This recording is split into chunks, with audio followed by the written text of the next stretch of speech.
بسم اللہ الرحمن الرحیم۔ تفسیر ہدایت القرآن جلد 1 سورۃ آل عمران، ریکارڈنگ نمبر 15، صفحہ نمبر 458۔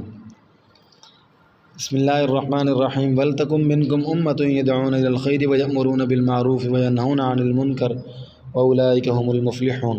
وَلَا تَكُونُوا كَالَّذِينَ تَفَرَّقُوا وَاخْتَلَفُوا مِن بَعْدِ مَا جَاءَهُمُ الْبَيِّنَاتُ وَأُولَٰئِكَ لَهُمْ عَذَابٌ عَظِيمٌ۔ يوم تبيض وجوه وتسود وجوه فأما الذين اسودت وجوههم وكفرتم بعد إيمانكم فذوقوا العذاب بما كنتم تكفرون وأما الذين ابيضت وجوههم ففي رحمة الله هم فيها خالدون تلك آيات الله نتلوها عليك بالحق وما الله يريد ظلما للعالمين ولله ما في السماوات وما في الأرض وإلى الله ترجع الأمور۔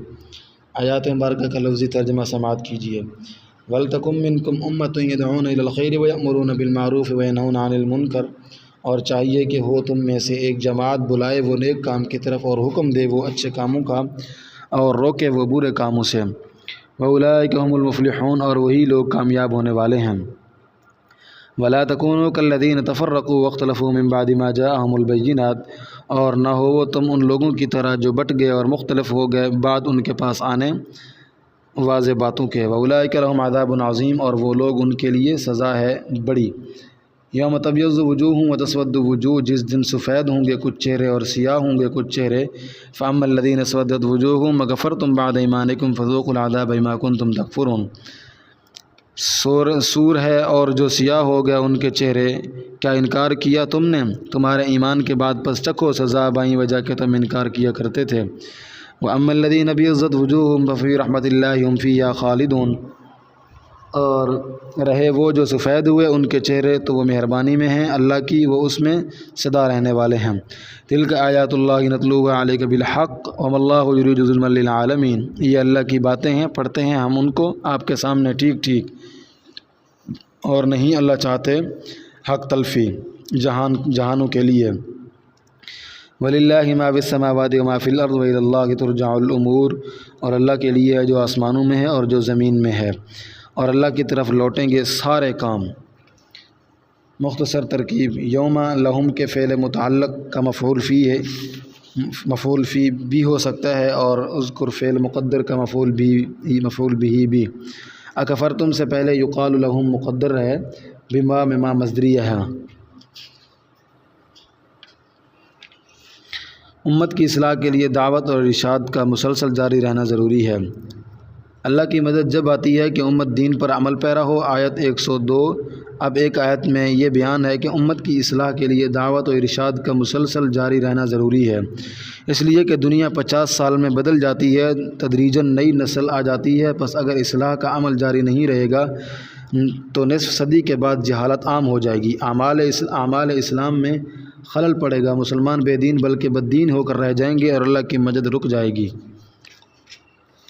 بر صغیر متحدہ ہندوستان میں مسلمانوں نے 800 سال حکومت کی، مگر بادشاہ اعجمی تھے، ان کا مزاج دعوت کا نہیں تھا، یہ مزاج عربوں کا ہے۔ یہاں صوفیاء نے محنت کی اور لاکھوں انسان مسلمان ہوئے، مگر ان کو سنبھالنے والا کوئی نہیں تھا، اس لیے لوگ برائے نام مسلمان ہو کر رہ گئے۔ مومن، میواتی اور میمن سب کا حال یکساں تھا، مگر اللہ کا فضل یہ ہوا کہ ملک پر انگریزوں کے قبضہ کے بعد دارالعلوم دیوبند قائم ہوا، اور اس کے نہج پر دوسرے ادارے جو وجود میں آئے، اور اس کے فضلاء نے جگہ جگہ دعوت و ارشاد کا کام شروع ہو گیا۔ پھر دارالعلوم دیوبند ہی کے ایک خوشہ چین کے تبلیغ کا کام شروع کیا، چاروں طرف سے محنت شروع ہوئی، مکاتب و مدارس نے بچوں پر محنت کی، جماعت تبلیغ نے بڑوں کو سنبھالا، اور مصلحین نے عوام کی خبر لی، تو بر صغیر کے احوال ماضی سے بہتر ہو گئے۔ دوسری طرف اسپین، قرطبہ اور اشبیلیہ کا حال دیکھو، وہاں مسلمانوں نے 700 سال حکومت کی ہے، اور ازبکستان کو دیکھو جہاں دیہاتوں میں بھی اسلام کے جھنڈے لہرا رہے تھے۔ جب وہاں زوال آیا، اسلامی حکومت ختم ہوئی اور روس نے قبضہ کیا، اور دعوت و ارشاد کا سلسلہ باقی نہ رہا، تو اب وہاں اسلام کا نام بھی باقی نہیں۔ وَلْتَكُن مِّنكُمْ أُمَّةٌ يَدْعُونَ إِلَى الْخَيْرِ وَيَأْمُرُونَ بِالْمَعْرُوفِ وَيَنْهَوْنَ عَنِ الْمُنكَرِ وَأُولَٰئِكَ هُمُ الْمُفْلِحُونَ، اور تم میں سے ایک ایسی جماعت ہونی چاہیے جو نیکی کی طرف بلائے اور اچھے کاموں کا حکم دے اور برے کاموں سے روکے، وہی لوگ کامیاب ہوں گے۔ تفسیر نمبر 1۔ مصلحین کی اس جماعت کے لیے ضروری نہیں ہے کہ وہ سب ایک جگہ اکٹھا ہوں اور سب مل کر جماعت بنا کر کام کریں، متفرق جگہ جو لوگ اصلاح حال کی کوشش میں لگے ہوئے ہیں وہ سب اس کا مصداق ہیں۔ نمبر 2، قرآن میں 2 تعبیریں ہیں۔ الف یدعون الی الخیر، وہ نیکی کے کاموں کی طرف بلاتے ہیں، یہ تعبیر دعوت و ارشاد کے لیے ہے۔ جو مسلمانوں میں کام کرتے ہیں وہ اس کا مصداق ہیں۔ با ادعو الی سبیل ربک، اپنے پروردگار کی راہ کی طرف بلا، یہ تعبیر دعوت اسلام کے لیے ہے۔ جو لوگ غیر مسلموں میں کام کرتے ہیں وہ اس کا مصداق ہیں۔ یدعون الی الخیر اجمال ہے، اور یأمرون بالمعروف وینہون عن المنکر تفصیل ہے، یہی نیکی کے کام ہیں۔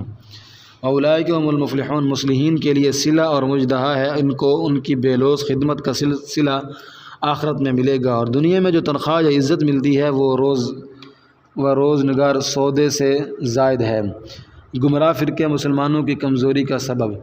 اللہ کی مدد جب آتی ہے مسلمانوں کی صفوں میں اتحاد و اتفاق، اور گمراہ فرقے ملت کے افتراق کا سبب بنتے ہیں۔ وہ اپنی آن باقی رکھنے کے لیے ملی اتحاد سے بھی گریز کرتے ہیں۔ صحابہ میں بھی سیاہی اختلافات ہوئے مگر گمراہی نہیں تھی، سب صراط مستقیم پر تھے۔ حضرت معاویہ رضی اللہ تعالیٰ عنہ نے روم کے بادشاہ کو اس کے ارادہ بد کے جواب میں لکھا تھا، اگر تو نے کوئی ارادہ کیا تو علی کے لشکر کا ادنیٰ سپاہی معاویہ ہوگا۔ نزول قرآن کے وقت مسلمانوں میں گمراہ فرقوں کی مثال نہیں تھی۔ امت کا پہلا قافلہ اصول و عقائد میں متفق تھا، مسائل میں اختلاف تھا مگر وہ مضر نہیں، وہ امت کے لیے رحمت تھا۔ ایسی صورت میں قرآن گفتہ آیت در حدیث دیگراں کا اصول اپناتا ہے۔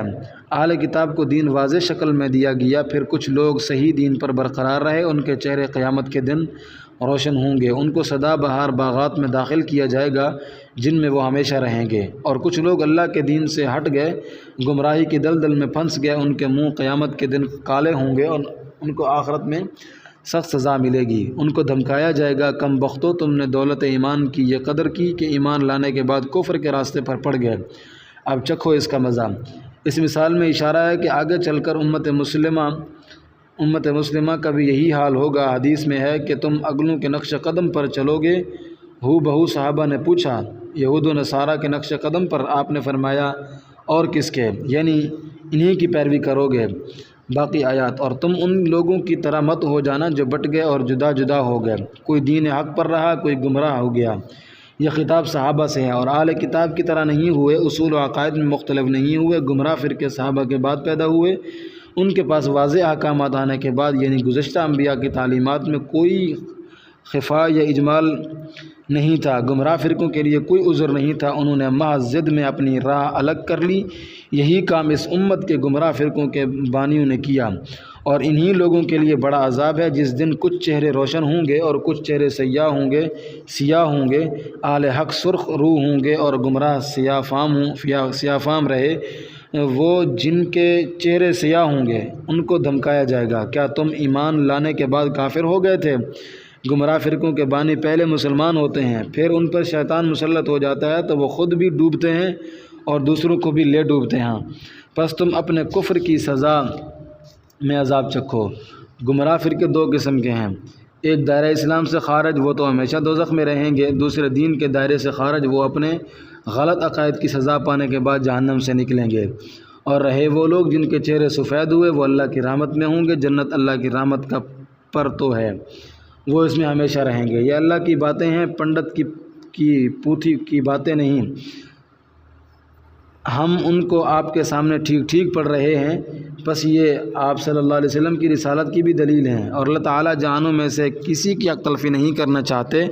ثواب میں کمی کرنا یا سزا میں زیادتی کرنا حق تلفی اور ظلم ہے۔ اللہ کی بارگاہ اس سے بالاتر ہے، اور اللہ ہی کے لیے ہے جو کچھ آسمانوں میں ہے اور جو کچھ زمین میں ہے، اور اللہ ہی کی طرف سارے احکام لوٹیں گے۔ اہل حق اور اہل باطل سب ایک بارگاہ میں حاضر ہوں گے، اور سب اپنے کیے کا بدلہ پائیں گے۔ واللہ تعالی اعلم بالصواب۔